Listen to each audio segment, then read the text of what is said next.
Hello everyone, it is April 3rd, this is Tyler here, and I want to explain why day approaching does not work in Slovakia.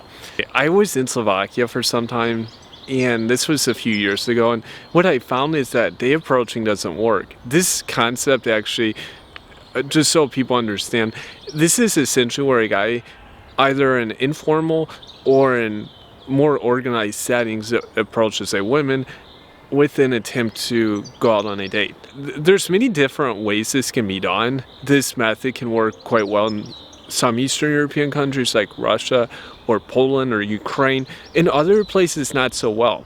Slovakia is one of them. Lack of trust is a major issue in smaller countries like Slovakia.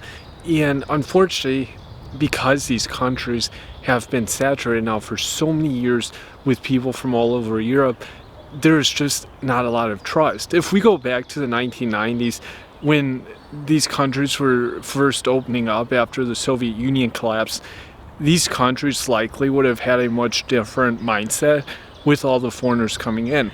Now, unfortunately, there were probably too many negative experiences with foreigners that this saturated all the positive aspects of these people coming in. And to this day, it has made it much more difficult now for people who are trying this day game approach.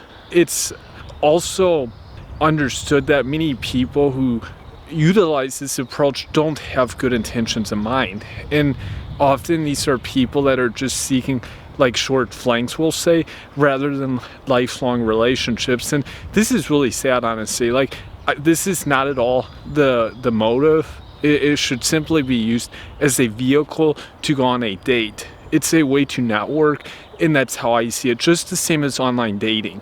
But unfortunately, this hasn't really been the case now for so long there.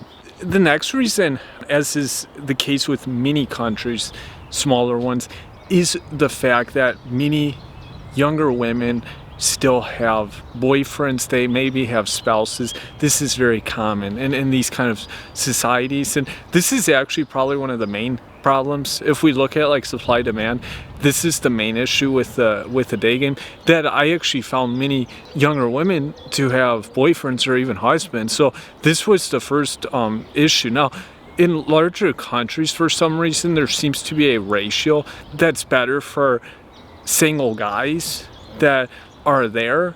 Unfortunately, in smaller countries, it seems to be that these people usually are more submitted in their relationships, and there's just not as many single younger women to go around, and that's kind of the big issue in Slovakia. It's kind of the same issue as Estonia, actually. That was the main issue, and so that's kind of understandable, of course. If someone's in a relationship or married, absolutely they should be loyal. And a common issue was the language, and I found this to be the case also in the sense of trust, because language has created a sense of trust and confidence in the person.